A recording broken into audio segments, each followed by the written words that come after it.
Welcome. Whoa. For anyone in the video, you just got fireworks and a whole show because I gave you a thumbs up. Welcome to episode 8 for Inclusion Starts Now, the podcast. I am here to tell you that you are witnessing the first redo of a podcast. I just went through 10 minutes of recording it the first time. This is my first time ever having an outline while trying to write a podcast, speak a podcast, do a podcast. I don't know. Um, and what I just learned is that I should have read over my outline first. Um, so we're going to try this again. Round two. Nobody knows that it's round two because you weren't here for round one. Only I was. So there's that. Okay, this is the episode that I've probably just been putting off the most because I think this is a really important discussion that I would love to have with people. But I also feel like religion is a really touchy subject.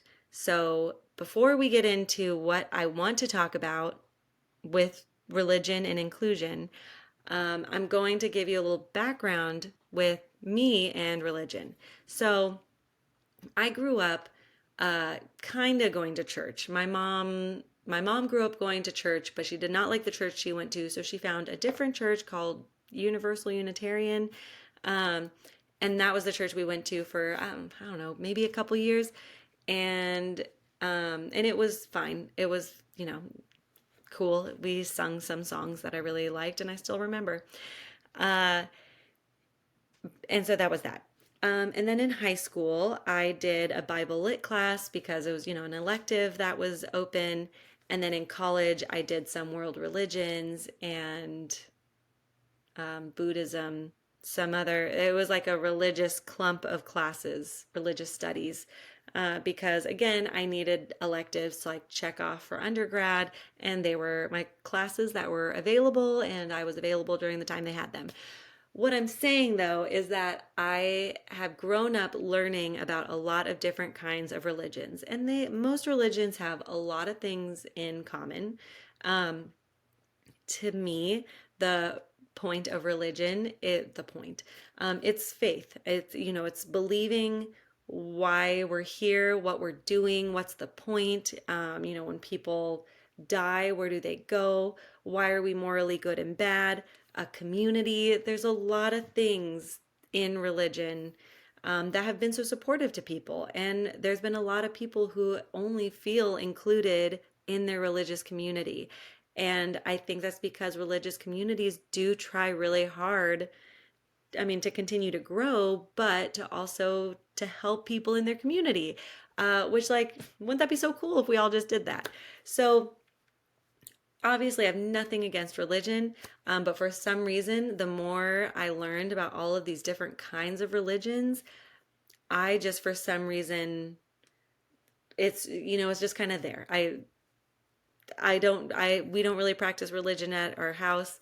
My children go to a religious daycare because they are very affordable. And so now they're learning about a lot of Bible stories that I don't remember at all. But it's been fun. And, I have nothing against, people who love their faith. On board. Cool. So, where I get the ick with people who are religious is if they're ever trying to push their faith on someone or telling you that what you believe is wrong. Um, that's where I just, not a fan of that. Of course, we can talk about religion. I love learning and hearing about what you're learning. But if you are going to come over and tell me that I'm wrong for whatever I believe in, it's not going to be a fun conversation for either of us. So, moving on though, this is a safe place for you. I hope that you can reflect here with me. We can have a conversation. You can comment. I'm pretty sure, like, anywhere this podcast is posted, I'll probably see it, but really, who knows? I might not. Best way to get a hold of me is going to Inclusion Starts Now and talking to me there, or on Instagram, or email Kayla@inclusionstartsnow.com. Okay, so I was working with a school, and one of the workers made a comment about how a lot of the staff at their school is religious. And then she said something that kind of blew my mind. Teachers who are more religious have unrealistic standards of what non-compliant means. And I thought that was a really interesting observation, um, because when I think of the people I know who have left their church, or who grew up religious and are now not religious, they said that there was this transition of what was non-compliant basically to them. They didn't use that word, but that's not the point. That they basically felt this guilt if they, did something that they weren't necessarily sure was the right thing to do. That they felt this like immense guilt, and they didn't know if they were going to get in trouble. They were kind of afraid of getting in trouble. And I kind of thought this was really interesting that someone else observed that the more religious teachers expected their students to, sit in their desks, listen the whole time, do their work, want to learn the entire day. And that's not realistic for really any child. And I mean, really, if I'm being totally honest, if a child is being totally obedient the entire time at school, um, I don't there I feel like there's like a reason behind that is not like, I don't know what the word is that I'm looking for. But there's a difference between like being respectful and then like being so obedient you're like afraid to mess up or not follow the rules or something. Uh okay. So from my experience, I grew up around a lot of religious people. Um And so, yeah, once they left the church, they just, it was this fear that they kind of had, um, of like, are they doing the right thing? Are they going to go to hell? Um, do they need to like keep confessing their sins? Like there was just like a lot of pressure for all these people. So, and I have a friend right now who's like in the process of leaving her church, and this is even a different religion than the other people that I know, trying to be super vague here. Um, and she's having a really hard time breaking some of the very strict rules that her church has enforced. And even though she's like in the process of not really wanting to be as committed, she still, very much believes in God, and she has this faith that is so important to her. But she's having a really hard time not having these rules that she grew up believing that she had to follow. Um, so, what does this have to do with inclusion in a classroom? So, I'm going to define what non-compliant it means.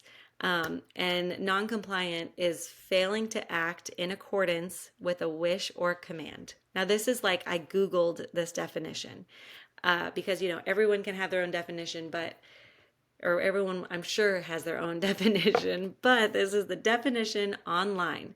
Being non-compliant means you are failing to act in accordance with a wish or command. So, in school, that wish or command will probably be from a teacher, right? If a teacher is saying like, okay, everybody sit down, we're doing a spelling test.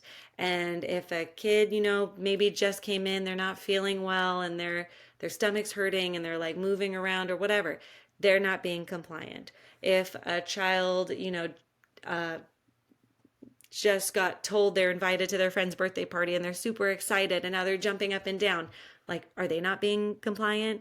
Um, which I just think is really interesting. This word of like, and I feel like in the special education field, people love to say non-compliant. Like, that is what I feel like before there's a goal. It's like, well, we try to do math, but they're just like non-compliant. And it's like, okay, instead of saying that, how about we say like, okay, maybe they don't like math. What is something they do like, and how can we connect that to math?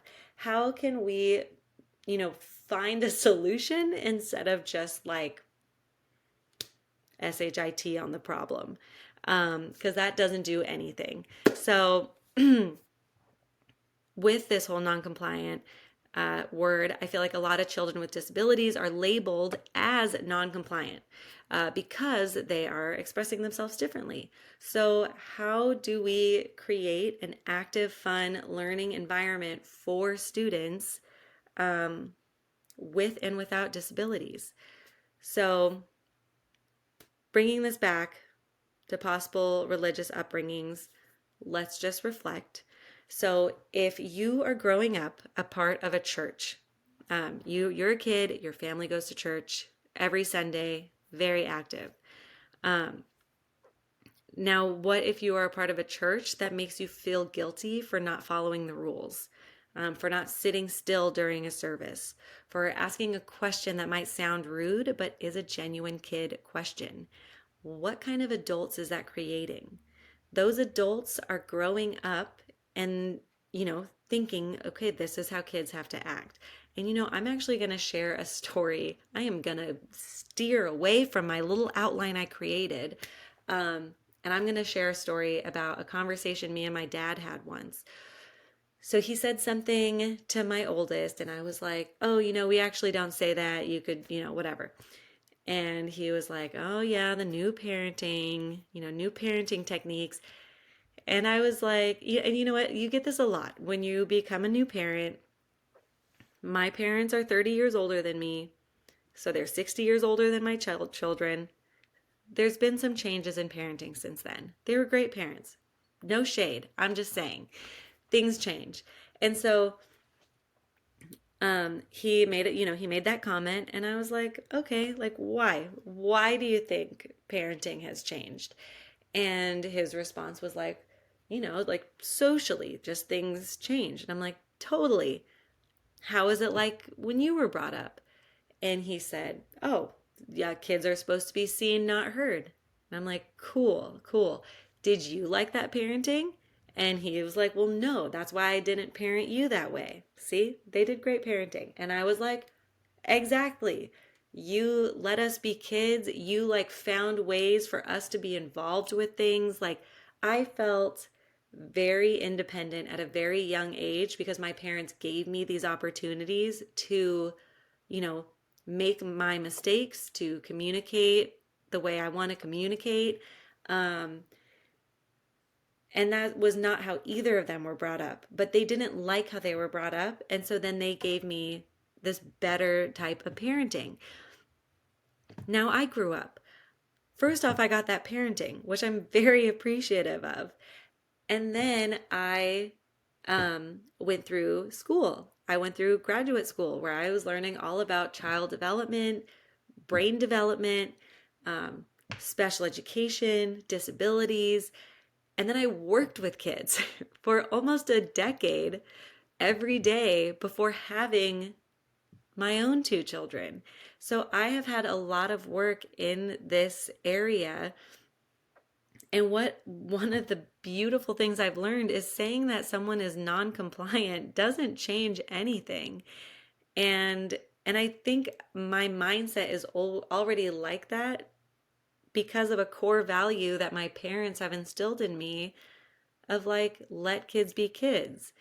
And how do we then, let kids be kids, but still have a fun learning environment where people can learn, people can communicate, and people can be loud and it's not looked at as non-compliant.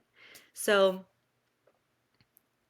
as I was saying before, if the teachers in our classroom were once kids at a church that had these really strict rules, what do you think their view on some students with disabilities are going to look like?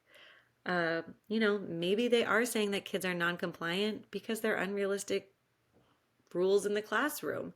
Having, 20 kindergartners sit down for 20 minutes to learn to write a sentence when like maybe half the class has never even been in a school setting before.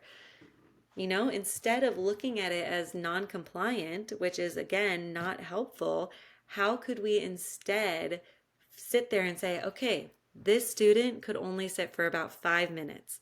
How can I give them a meaningful lesson to learn something in those 5 minutes? and how maybe it'll be beneficial for everybody. What if instead of a 20-minute lesson, I do little increments of 5-minute lessons? I feel like to slap non-compliant, that word, in the face, we should just instead focus on what we should be doing to best support our students. Okay. So I guess that is my little rant. We're already at 15 minutes, so we've really already gone through. Am I saying that I want to bring down the church? No. When I first moved from San Francisco after living there for a decade to Orange County, I was living in a new city. I did not have a lot of friends who were close, and my husband was working full time. I had no job at this point. And I was sitting at the house, and I remember looking into churches because I was just like, where are people my age? Like during the daytime, where do people, like, I didn't have kids at that point. I wasn't going to parks. Like, we didn't have a dog. I had no way of meeting people in my community. And so I actually looked into churches because I was just like, I need to find people who are like morally good people looking for community, who like are my age. And that is where I thought to look. I never ended up going to church because I ended up getting a job, but I I obviously am not against churches at all. But I really want this to be a focus on education, because what are realistic expectations in the classroom, and how do we, and I'm assuming if you're listening to this is probably a lot of parents and people working in special education. How do we help shift those mindsets of teachers who might be looking at every student as like, why are they not listening? Why are they so non-compliant? How do we start focusing on the verbiage to just be more positive? And I really think it needs to start with leading by example. It really needs to start with you showing them how to keep it positive. And a great place to start is the IEP. The IEP is a legal document that we all have to sit through and listen to you read it. The case manager, everyone's reports. That is the first place that all language should be positive. It should never be, this student is not liking math. This student hits this, like, it needs to have, if any negative thing is said in there, it needs to be, I don't know, piggybacked with a comment of how we're going to support that need, that challenge during the day. And am I trying to blame the church on teachers feeling that students with disabilities are non-compliant? No. I just felt like this was a really good reflection on this person, and I just really wanted more people to hear it, because I think it's just like a really interesting concept that the people who grew up more religious and are still practicing religion had these stricter rules, and then kids weren't following them. And I think that, and then they viewed it as non-compliant, and then they're mad. Like, if we are getting mad at kids for being kids, like, that sucks, you know? I want to keep wanting to play, and I feel like I've lost some of that trying to be like, I got to do this, I got to answer this, I got to go quickly. Where that's like taking all the joy out of, living life, being fun. So let's see what I typed out here. Parenting is constantly evolving, and I think we should be trying to make changes on how we can best support children to think outside the box, respectfully push boundaries, and accommodate each other however they can, because we want everyone to want to succeed. What time is it? Oh, 19 minutes. Cool. I want to talk about respectfully pushing boundaries, because I feel like, so this was something, and I wouldn't even say this was from my parents, maybe teachers and stuff growing up. I have no idea. I was very wanting to like give the right answer. And, if something was told to me, I was like, oh, okay, yeah, I guess that's what I have to do. There was no like me pushing boundaries, very rarely. I mean, I'm sure there were times that I was like, I remember this one time I really wanted a Spice Girls backpack, and my mom kept saying no. It's because she got it for me for my birthday. So I messed up that gift. Anyways, but where am I going with this? But pushing boundaries. So I try really hard that like my no's aren't, this is it, mom said it, it's done. sometimes for like safety reasons, we talk it out a lot at our house. But if they're like, I want TV, and I'm like, no, we're not going to do TV right now. Let's go outside and play. And they're like, no, please, let's just do a little TV. And I'll be like, okay, let's talk about this. And then we'll sit there and talk about it. Like, okay, we haven't had TV yet today. You really want some TV. Maybe we can do one short episode of this or this, and then we're going to go outside and play. And we like work on compromising. So my no, it's, I don't want to be this, to oh my gosh, I'm gonna mess up this word. Oh my god, with the person that like leads things and no one else gets a say in things. I'm so tired.